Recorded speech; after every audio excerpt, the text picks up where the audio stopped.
Hi hello welcome to competitive cracker. നമ്മുടെ പ്രധാനപ്പെട്ട തൊഴിൽ മേഖലയിലെ വാർത്തകളും എന്തൊക്കെയാണ് പുതിയ തൊഴിലവസരങ്ങളെന്ന് നമ്മൾ കഴിഞ്ഞ ആഴ്ചയിലെ പോലെ ഈ ആഴ്ചയിൽ നോക്കാനായിട്ട് പോവുകയാണ്. ഏറ്റവും പ്രധാനപ്പെട്ട ഒരു അപ്ഡേറ്റ് വന്നിരിക്കുകയാണ്. IBPS നോട്ടിഫിക്കേഷൻ വന്നിരിക്കുകയാണ്. 11 പൊതുമേഖലാ ബാങ്കുകളിലായിട്ട് ഏകദേശം 11,000-ലധികം വേക്കൻസികളാണ് റിപ്പോർട്ട് ചെയ്തിട്ടുള്ളത്. ഇതിൽ കേരളത്തിൽ 108 ഒഴിവുകളാണ് ഉള്ളത്. അപ്പോൾ ഇതൊരു കമ്പ്യൂട്ടർ ബേസ്ഡ് ആയിട്ടുള്ള ഒരു പരീക്ഷയാണ്. ഓഗസ്റ്റ് 21 വരെ നമുക്ക് അപേക്ഷിക്കാനുള്ള അവസാന തീയതിയുണ്ട്. കമ്പ്യൂട്ടർ ബേസ്ഡ് പരീക്ഷ എന്ന് പറയുമ്പോൾ ആദ്യം ഒരു പ്രിലിമിനറി ഉണ്ടായിരിക്കും, പിന്നെ ഒരു മെയിൻസ് എക്സാം ഉണ്ടായിരിക്കും. 3 വിഷയങ്ങളിലായിട്ടുള്ള ഒരു പരീക്ഷയാണ്. English, numerical ability and reasoning എന്നുള്ള ആ ഒരു 3 കാര്യങ്ങളെ ബേസ് ചെയ്തിട്ടുള്ള ഒരു സിലബസാണ്. ഒരു മികച്ച ഒരു പൊതുമേഖലാ ബാങ്കിൽ ജോലി ചെയ്യാനുള്ള ഏറ്റവും നല്ല ഒരു അവസരമാണ് വന്നിരിക്കുന്നത്.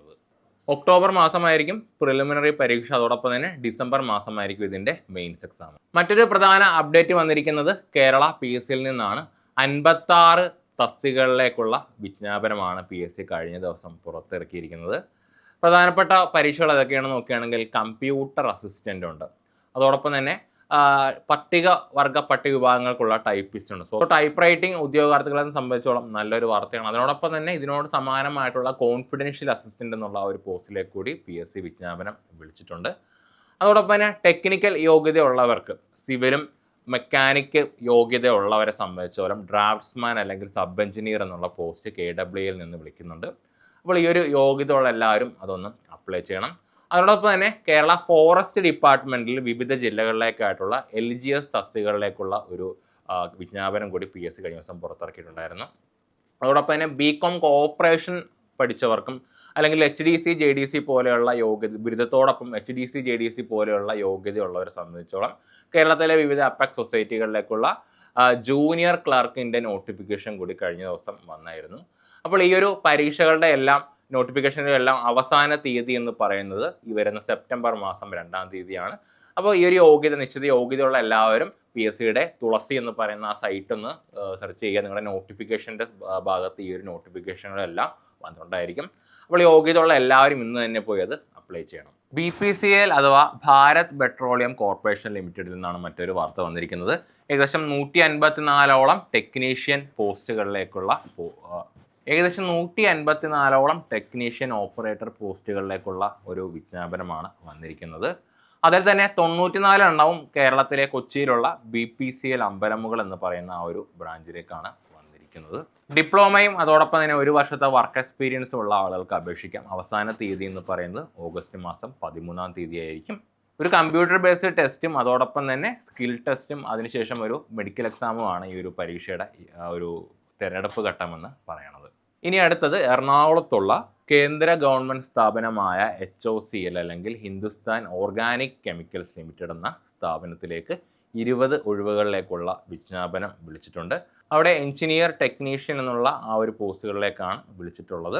അവസാന തീയതി എന്ന് പറയുന്നത് ഓഗസ്റ്റ് മാസം 17-ആണ്. അപ്പർ ഏജ് ലിമിറ്റ് എന്ന് പറയുന്നത് 30 വയസ്സാണ്. ഇന്ത്യയുടെ അഭിമാനമായ ISRO സംബന്ധിച്ചോളം 3 തൊഴിലവസരങ്ങളാണ് നമുക്ക് വന്നിരിക്കുന്നത്.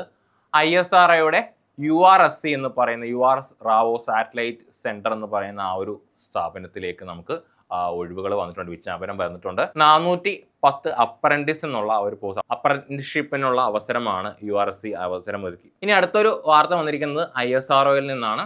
410 അപ്രന്റീസുകളെ ISROയിലെ URSC അവിടെ ആവശ്യപ്പെടുന്നുണ്ട്. ഓഗസ്റ്റ് മാസം 28-ാം തീയതിയാണ് ഈ ഒരു URSCയിലേക്കുള്ള ആപ്ലിക്കേഷൻ വെക്കേണ്ട അവസാന തീയതി എന്ന് പറയുന്നത്. ഇനി ISROയുടെ തന്നെ മറ്റൊരു സ്ഥാപനമായിട്ടുള്ള NRSC എന്ന് പറയുന്ന സ്ഥാപനത്തിലേക്ക് 48 റിസർച്ച് സ്റ്റാഫുകളെയാണ് ആവശ്യപ്പെട്ടിരിക്കുന്നത്. അവിടെ ആപ്ലിക്കേഷൻ വെക്കേണ്ട അവസാന തീയതി എന്ന് പറയുന്നത് ഓഗസ്റ്റ് മാസം 21-ാം തീയതി ആണ്. ഇനി ISROയുടെ തിരുവനന്തപുരത്തെ സ്ഥാപനമായിട്ടുള്ള LPSCയിലേക്കും ഇതേപോലെ അപ്രന്റീസ്ഷിപ്പുകളെ വിളിക്കുന്നുണ്ട്. 99 അപ്രന്റീസുകളെയാണ് അവിടെ വിളിക്കുന്നത്. 45 ഗ്രാജുവേറ്റ് അപ്രന്റീസും അതോടൊപ്പം തന്നെ 54 ടെക്നീഷ്യൻ എന്നുള്ള പോസ്റ്റിലേക്കുള്ള അപ്രന്റീസുകളുമാണ് അവിടെ വിളിക്കുന്നത്. ഇനി എഞ്ചിനീയറിംഗ് യോഗ്യത ഉള്ളവരെ സംബന്ധിച്ചോളം മറ്റൊരു പോസ്റ്റ് കൂടി വരുന്നുണ്ട്. ഹിന്ദുസ്ഥാൻ എയറോനോട്ടിക്സ് ലിമിറ്റഡിൽ അവിടെ ഡിസൈനർ മാനേജ്മെൻറ്റ് ട്രെയിനികളെ അവിടെ വിളിക്കുന്നുണ്ട്. 70% BTech ഉള്ള നിശ്ചിത പ്രായപരിധിയിലുള്ള ആളുകൾക്ക് അവിടെ അപേക്ഷിക്കാൻ പറ്റുന്നതാണ്. അവസാന തീയതി എന്ന് പറയുന്നത് ഓഗസ്റ്റ് മാസം 14-ാം തീയതിയാണ്. കമ്പ്യൂട്ടർ ബേസ്ഡ് ടെസ്റ്റും അതിനോടൊപ്പം തന്നെ ഇൻ്റർവ്യൂവുമാണ് ഈ ഒരു പരീക്ഷയ്ക്ക് വേണ്ട ആ ഒരു തിരഞ്ഞെടുപ്പ് ഘട്ടമെന്ന് പറയുന്നത്. ഇനി മറ്റൊരു വാർത്തയിലേക്ക് പോവുകയാണ്. ഈ കഴിഞ്ഞ മെയ് മാസം നടന്ന ഹയർ സെക്കൻഡറി സ്കൂൾ ടീച്ചർ പരീക്ഷയിലെ 9 വിഭാഗങ്ങളിലേക്കുള്ള ആ ഒരു ഷോർട്ട് ലിസ്റ്റ് പ്രസിദ്ധീകരിച്ചിരിക്കുകയാണ്. Zoology, geography, physics, maths, statistics, geology senior, geology junior, Samskritam, Kannada എന്നുള്ള ആ ഒരു വിഭാഗങ്ങളിലേക്കുള്ള ഷോർട്ട് ലിസ്റ്റാണ് പ്രസിദ്ധീകരിച്ചിരിക്കുന്നത്. ഈ ഒരു ഷോർട്ട് ലിസ്റ്റിന് ശേഷം ഉറപ്പായിട്ടും തന്നെ ഒരു ഇൻ്റർവ്യൂ ഉണ്ടായിരിക്കും. ആ ഒരു ഇൻ്റർവ്യൂവിന് ശേഷമായിരിക്കും നമ്മൾ റാങ്ക് ലിസ്റ്റ് അവർ പബ്ലിഷ് ചെയ്യുന്നത്.